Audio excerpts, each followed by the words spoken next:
Bonsoir à tous et bienvenue dans Choc du Monde, l'émission des crises et de la prospective internationale de TV Liberté. Je suis ravi de vous retrouver ce soir, ravi malgré des circonstances difficiles en Ukraine, en Europe de l'Est. Mais pour cela, nous allons en discuter avec Anne-Laure Bonnel. Bonsoir Anne-Laure Bonnel. Bonsoir Edouard. Vous êtes grand reporter pour Libre Média et vous vous êtes fait connaître depuis plus d'un an pour vos vues, disons, alternatives sur le conflit en Ukraine, dans le Donbass, car vous avez réalisé plusieurs documentaires passionnants depuis 2015 sur cette région qui était jusque-là inconnue du monde. Vous vous y êtes rendu une demi-douzaine de fois, me semble-t-il, depuis 2015. Vous connaissez les zones de guerre tragiques de l'Europe de l'Est et du Caucase et c'est pour ça que vous êtes ici ce soir. Anne-Laure Bonnel, je vous propose d'abord de faire un petit tour d'actualité, de l'actualité la plus brûlante, pour comprendre la situation. Grande offensive ukrainienne ou simple prélude, une chose est sûre. Armé par l'Occident, Kiev a repris l'initiative sur le front. Dans la région russe de Belgorod, lourdement bombardée depuis 2 semaines, des troupes ukrainiennes ont franchi la frontière, portant le combat dans le village russe de Novatobolyanka. D'autres tentatives ont été signalées autour de Bakhmout et au sud de Donetsk, et pour l'heure, l'état-major russe revendique avoir repoussé les attaques ukrainiennes, affirmant infliger de très lourdes pertes. Mais au sud, dans la région de Kherson, le barrage de Kakhovka qui alimente la Crimée en eau a été détruit par un bombardement. 80 agglomérations étaient menacées d'inondations. Sur l'ensemble du front, pas de doute, l'été s'annonce brûlant.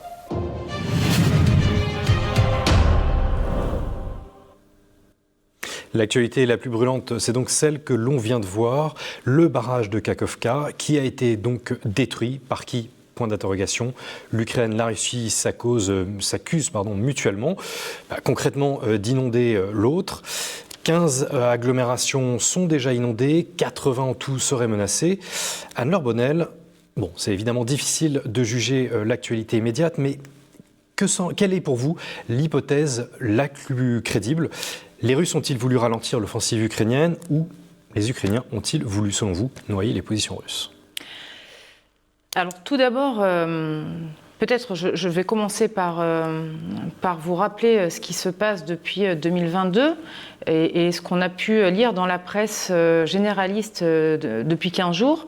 Nous traversons cette fameuse période que les militaires connaissent très bien, que connaît un peu moins bien l'opinion publique, qui est le brouillard de la guerre. On a eu, avant l'explosion de ce barrage, énormément d'informations dont on a beaucoup de difficultés à savoir si elles sont vraies, si elles sont fausses, d'où elles viennent, s'il s'agit de rumeurs, etc. Tout cela participe, dans toutes les guerres, depuis toujours, à la perturbation de l'information, la perturbation du moral des troupes, la perturbation de l'équilibre de l'opinion publique de chaque camp.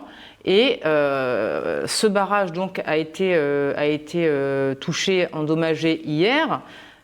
C'est un acte très grave. Au même moment, malheureusement et bizarrement, on a un agenda assez étrange, médiatique qui se croise. Nous apprenons, ce n'est pas une surprise, mais nous apprenons qu'il y a de très fortes chances, je reste prudente, mais en réalité, les meilleurs analystes ne partagent pas ma prudence. On apprend que les Ukrainiens seraient à l'œuvre du sabotage du Nord Stream 2. Donc aujourd'hui, dire qui est responsable de l'explosion de ce barrage, en regard de l'information sur le Nord Stream 2, okay, vous faites allusion à une révélation ça n'a aucun sens. Voilà. Vous voyez, quand je vous dis on traverse ce fameux brouillard, je pense que c'est dans l'intérêt ni de l'un ni de l'autre de l'avoir fait sauter. Qui l'a fait sauter, d'ailleurs, ça pourrait être, là, la seule chose que je peux faire en toute humilité, c'est d'émettre des hypothèses. En voilà une. Imaginons que ce soit ni l'un ni l'autre. Certains ont en effet évoqué la possibilité de fissures aggravées par les combats autour. Fissures, services de renseignement extérieur, tout est possible dans une guerre. D'accord, donc vous préférez suspendre votre jugement par prudence. Je comprends bien. En tout cas, on peut essayer de tirer quelques hypothèses intéressantes. Ça tombe très mal. Pour les deux. Pour les deux. Ça tombe très mal. Ça tombe très mal déjà dans un premier temps pour les récoltes et l'agriculture. Bon, c'est un domaine que uniquement les spécialistes retiendront, mais qui aura son importance dans les mois à venir. Et ça tombe très mal parce qu'on attend cette fameuse contre-offensive, non pas depuis un mois, 15 jours, mais depuis des mois déjà. On nous l'annonçait fin de l'hiver, etc. Elle devait être en route, elle devait être imminente. Là, la contre-offensive, je ne prends aucun risque en m'avançant de la sorte, elle est impossible à mettre en place. Bon, dans ce cas, cela joue plutôt en faveur des Russes. D'ailleurs, historiquement, bon, c'est vieux comme la guerre. Je ne suis pas vraiment. Ça joue. Écoutez, c'est là où moi je ne partage pas, mais ça n'engage que moi. Je ne partage pas cet avis. Je crois que les Russes s'en sortent plutôt bien sur le front, malgré ce que l'on dit. On voit depuis déjà quelques mois une communication extravagante sur les plateaux télé, Belgorod, le drone sur le Kremlin, etc. Le sentiment que j'ai, moi, c'est qu'il s'agit quand même de gesticulation et on passe à côté d'événements quand même essentiels qui est certes, le front semble figé, mais on a tout de même une armée russe qui fait face à un armement international.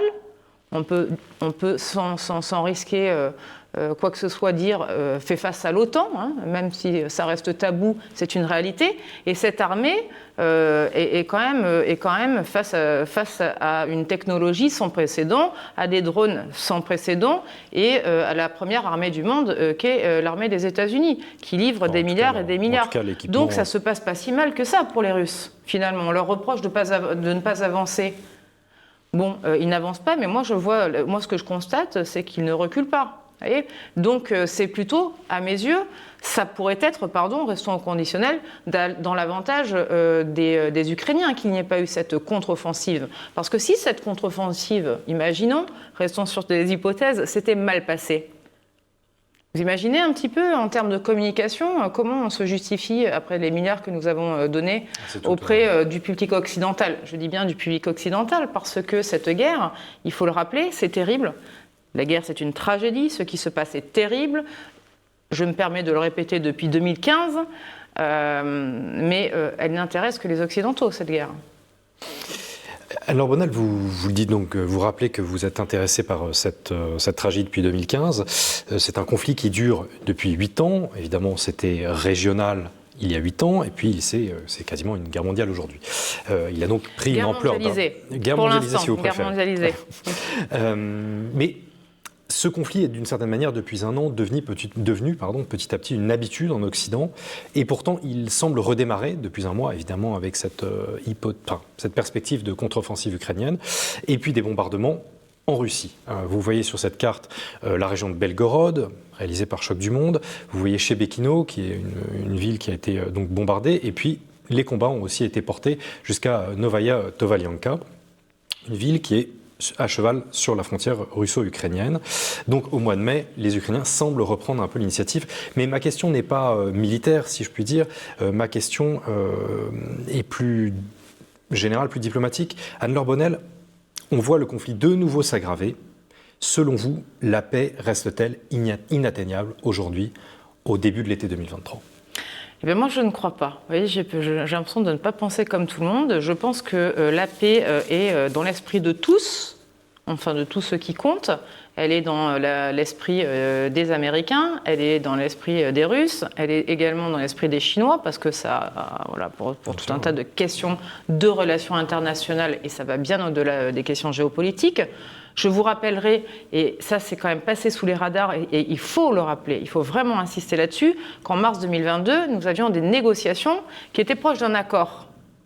Les spécialistes disent 50-50, avec le Premier ministre à l'époque israélien, me semble-t-il, en Turquie.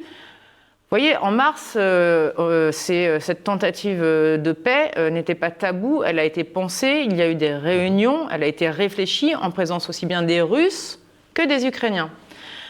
Et aujourd'hui, aurait été torpillée par Londres. Je ne sais pas, mais c'est ce qu'on dit. En tout cas, elles ont eu lieu et on n'en a pas suffisamment parlé, et c'est dommage, parce qu'il aurait fallu insister et renouveler ce type d'approche. renouveler ce type de réunion, ce type de rendez-vous. Donc que la paix s'éloigne, je ne pense pas. Que le monde se divise, oui, ça c'est une réalité. La paix ne s'éloigne pas, tout simplement parce qu'aujourd'hui, on est en train d'assister au développement multipolaire à l'international de plusieurs axes d'influence. Et là, nous voyons l'Indonésie, la Chine et tout un tas d'autres pays appelés à la paix, le Brésil, etc. Donc, pour les Occidentaux, ça semble de plus en plus compliqué, mais le reste du monde est quand même en train de frapper à la porte et de dire « il est temps que ça s'arrête ». Et c'est la première fois que nous avons le reste du monde qui fait face à l'hégémonie, à la puissance américaine, à son soft power, à sa diplomatie, pour demander des comptes. Donc, moi j'ai le sentiment, à contre-courant, je le reconnais, que beaucoup réclament la paix. Et ensuite, il peut s'agir simplement d'effets de communication. Vous savez, la politique, les relations internationales et la géopolitique, c'est beaucoup d'effets de communication, évidemment. Mais en tout cas, le terme paix, le mot paix est prononcé, et ce, très régulièrement. On l'entend très peu dans l'Union européenne, mais on l'entend partout dans le monde. Donc je ne crois pas que l'espoir de paix s'éloigne.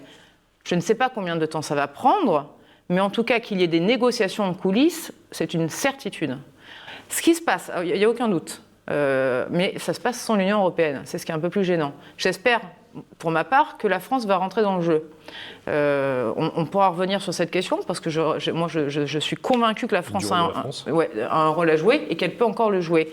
Ce qui se passe là, on sent bien que les élections américaines approchant, il y a une tension entre les démocrates et les républicains, et on voit que les mécontentements sur la guerre commencent, d'ailleurs on le voit même dans les médias mainstream, les Américains commencent à s'écharper sur la guerre en Ukraine.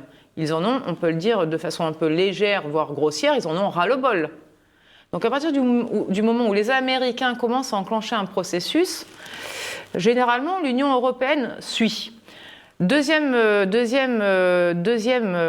signal faible qui me fait dire que la paix est quand même... la négociation, ne parlons pas trop vite, en tout cas, sont en cours. Et je répète encore une fois, ça peut prendre 1 an, mais c'est en cours. Et quand c'est en cours, c'est déjà bon signe. C'est quand même étonnant que lors de l'explosion du barrage hier, qui aura des conséquences... on est au même moment la révélation sur la responsabilité des nationalistes ukrainiens dans le sabotage du Nord Stream 2. Cette information ne serait pas sortie sans l'accord du Pentagone, quoi qu'en disent les journalistes. Le Washington Post est en effet sans doute bien informé. Donc pourquoi ça sort maintenant ? Ah, pour ça, je vous laisse répondre. Et d'ailleurs, je vous posais une question, si on revient sur le Donbass. Vous avez donc visité cette région, encore une fois, oubliée de l'Europe. Comment vivent-ils objectivement ce conflit qui s'est, comme vous disiez il y a quelques instants, mondialisé ? Vos sources ont-elles changé de regard à la fois sur le conflit et sur le monde depuis 1 an ? Depuis 1 an ? Je vais rappeler le Donbass. Le Donbass, tout le monde l'a découvert en février 2022. Personne ne savait où était le Donbass et très peu savaient où était Kiev, pour commencer. Bon, c'est terrible, mais c'est une réalité. On est nul en géographie. Bon. Donc le Donbass, c'est devenu malheureusement et tragiquement célèbre. Le Donbass, depuis 2014, pardonnez-moi, est coupé en 2. Dès 2014, on a une partie qui entre en guerre civile, appuyée par des forces russes et séparatistes, et l'autre côté est appuyé, l'après-Maïdan, on ne va pas y revenir parce que c'est très compliqué, mais est appuyé par des Occidentaux, notamment les Américains. Donc dans le Donbass, dès 2014, on peut aujourd'hui, étant donné que l'émotion de la sidération de la guerre de 2022 commence un tout petit peu à s'apaiser, rappeler les faits. Tout ça a commencé il y a déjà 9 ans. C'est une région extrêmement complexe. Et nous avions en 2022 déjà environ 15 000 morts de chaque côté, civils et militaires, dont on n'avait que très peu parlé.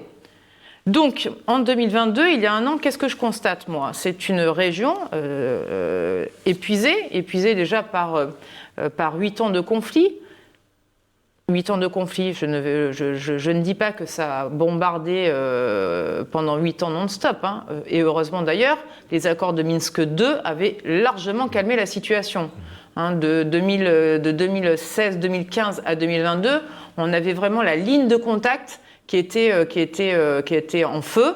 Malheureusement pour Donetsk, qui est la capitale de l'oblast, elle est à une dizaine de kilomètres de cette ligne de front, et Donetsk a toujours été perturbé. Voilà. Donc le quotidien des habitants, beaucoup moins qu'en 2022, certes, mais il y a toujours eu des tirs, hein, ça il faut le reconnaître, et appuyer là-dessus. Donc on a une population qui a vécu pendant 8 ans dans une zone de haute intensité de conflit. Rien de comparable à 2014 en termes d'intensité, rien de comparable à 2014 et 2015, mais ça fait quand même 8 ans de tension où vous avez des civils blessés, tués, vous avez des attaques, vous avez le stress de vivre sur une ligne de contact, sur une ligne de front, des incursions. Enfin, il faut imaginer quand même, pour nous Européens, on va dire Français, pardon, c'est très difficile, mais vivre en zone de guerre, pour une population, c'est psychologiquement épuisant. C'est une lente torture. Donc les gens que je vois en 2022, finalement, ont le sentiment de faire un flashback de 2014-2015, à plus grande échelle, certes, parce que là, on a eu l'Ukraine, et encore, ça serait très intéressant de revenir là-dessus, sur ce qui s'est passé en février 2022. Mais les gens que je croise dans le Donbass sont des gens épuisés par 8 ans. Est-ce que ça a évolué? Est-ce que le discours ensuite a évolué? Les gens, moi, que j'avais filmé, ce que j'ai vu, je ne peux pas témoigner pour l'ensemble du Donbass, parce que c'est complexe et qu'il y avait une partie qui était restée, qui n'était pas sous contrôle séparatiste.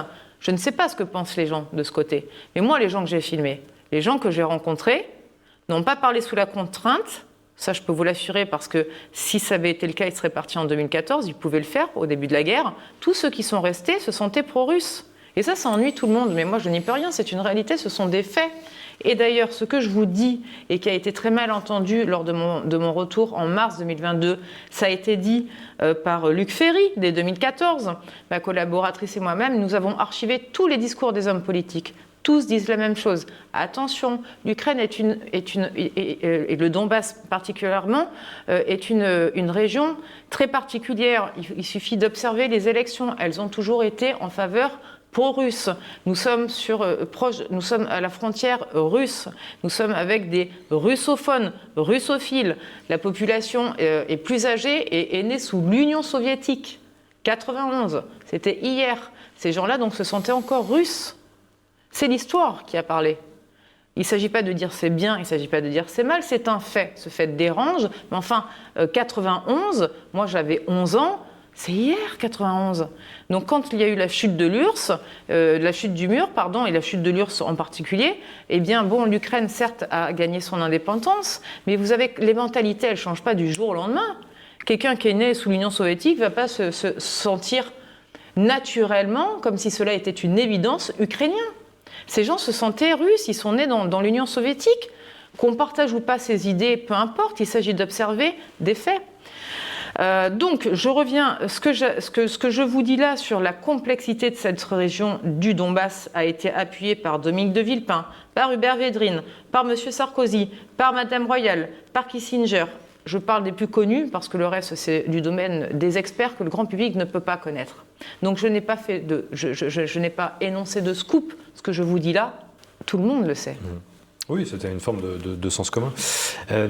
Alors justement, quand on vous écoute, Anne-Laure Bonnel, on peut se poser la question, et excusez-moi de vous poser une question aussi personnelle, aussi subjective, pourquoi une Française, mère de famille, se rend-elle dans ce genre de pétrin, j'ai envie de dire de manière très familière, enfin en tout cas dans ces zones de guerre d'une très grande brutalité, comme les images récentes de Bakhmout peuvent en attester? Alors, je ne suis pas la seule Française à l'avoir fait.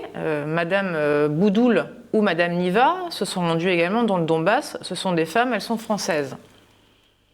Ensuite, pourquoi on s'y rend? je ne vais pas faire de généralité, je ne suis pas à la place de toutes les femmes reporters. Il y en a certaines, enfin, je les admire. Je pense notamment à Viguerie, qui est photo-reporter. Quand je vois ses photos, je suis émue. Elle m'offre le monde à travers son regard. Elle me donne à voir et à imaginer ce que je ne vois pas dans les médias de masse. Donc, grâce à ces regards et grâce à ces grands reporters, j'ai une partie du monde, en feu certes, mais du monde qui vient à moi. Et ce regard féminin est peut-être un peu plus sensible, m'émeut davantage que le regard masculin. Mais c'est très personnel.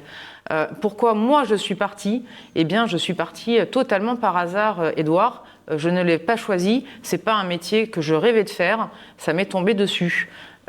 Pour revenir très rapidement sur les circonstances, nous sommes en 2014. En 2013-2014, sur plusieurs mois, je gagne un concours à cette époque-là sur France 4, qui est le TV Lab. Je gagne le concours de la meilleure émission de télé. Cette émission s'appelle Lazarus lève le voile. Un homme me reconnaît. Il s'agit d'un Ukrainien qui vient de Tcherkassy. Cet homme, c'est le père d'une petite fille qui est dans la classe de ma fille, parce que je suis mère de famille. Il me dit « Ah, mais c'est extraordinaire, j'ai voté pour votre programme télé, j'ai adoré ce que vous faites. Mais est-ce que vous savez ce qui se passe dans le Donbass ?» Alors, je lui ai dit, écoutez, Donbass, voilà. Je dis, bon, là, il m'explique que c'est l'Ukraine, etc. Il était passionné, heurté, bouleversé, et il me montre des images. Je m'en rappelle très bien, j'étais à l'anniversaire de cette petite fille, avec ma fille, il me montre des images, parce que le programme pour lequel j'avais remporté le prix chez France Télévisions était un programme de décryptage de l'actualité pour les jeunes, pour leur expliquer comment penser le monde, comment douter, comment réfléchir, comment ne pas être... comment aiguiser son esprit critique, et ça lui avait plu. Donc il m'a montré ces images d'actualité. Ça allait de soi pour lui. Et j'ai découvert le Donbass grâce à cet homme, un Ukrainien français, qui m'a fait découvrir des archives dont j'ignorais tout. Et cet homme-là, par ailleurs, a une association. Son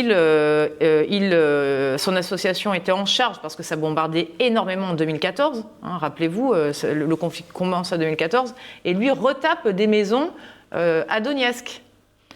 Et il me dit, mais écoutez, est-ce que vous voulez m'accompagner ? Je fais de l'humanitaire, suivez-moi, venez voir de vos propres yeux.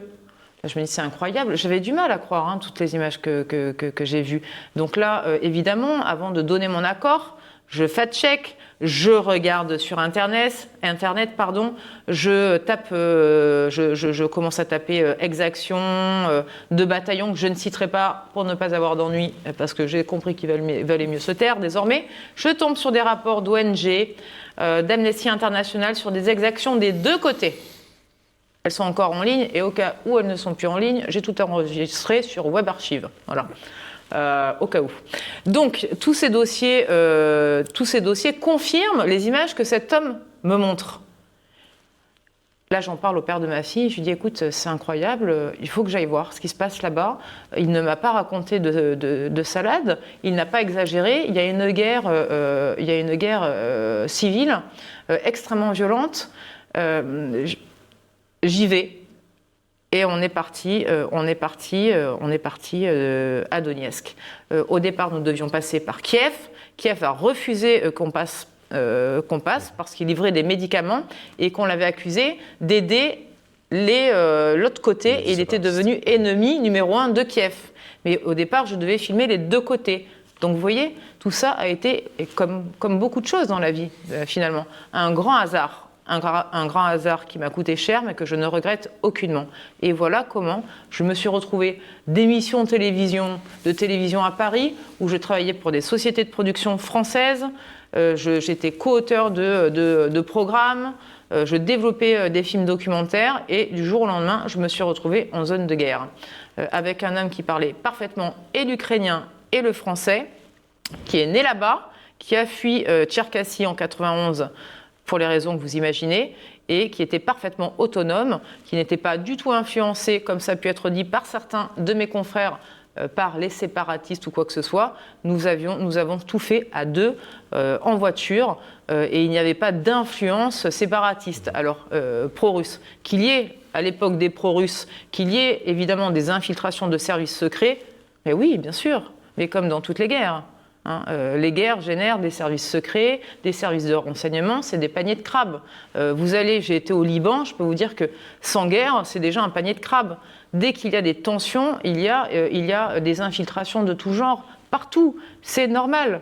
Donc les accusations que peuvent faire certaines personnes, vous partez en zone de guerre, vous êtes influencé par des services, c'est très mal connaître le métier finalement. Parce que vous, en tant que reporter, que documentariste, que réalisateur et que journaliste, quel est votre travail? Votre travail est de savoir que vous allez avoir des services de renseignement avec vous, devant vous, à côté, devant, derrière, ce que vous diront tous les grands reporters, et ensuite d'arriver à trier ce qui est vrai du faux, trier votre matière quand vous allez rentrer dans votre pays, recouper les informations comme le fera un militaire et voir ce qui s'approche le plus de la vérité, parce que personne ne détient la vérité, en toute humilité. Vous dites que cette aventure vous a coûté cher. Vous avez beaucoup plaidé pour la paix depuis un an, Anne-Laure Bonnel. Vous êtes indigné, comme vous le faites ici. Et inversement, comme vous venez de le rappeler, on vous a reproché d'être, par exemple, pro-russe ou je ne sais quoi. Les fact-checkers de Libération se sont intéressés à vous, etc. Comment vit-on personnellement, encore une fois, ces critiques et le fait d'être rejeté à la marge du, disons, allez, le mainstream? On apprend la patience, on apprend l'endurance, on comprend finalement que maintenant c'est devenu un peu un leitmotiv pour moi, que le temps médiatique n'est pas le temps d'une guerre, que tout va très vite, que certaines vérités dérangent. J'ai rapidement compris en 2022 que j'aurais ces ennuis, j'ai eu aucune surprise.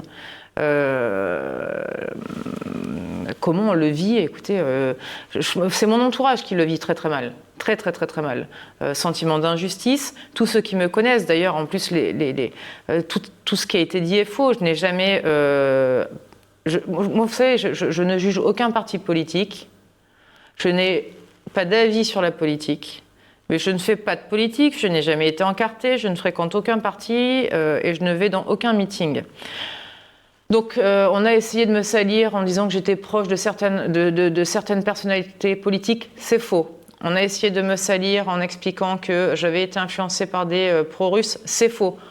Un vrai journaliste aurait regardé le générique de fin du film documentaire et serait allé interroger le producteur du film pour savoir comment nous avions réalisé ce film. L'information a été à portée de main. Donc, comment on le vit?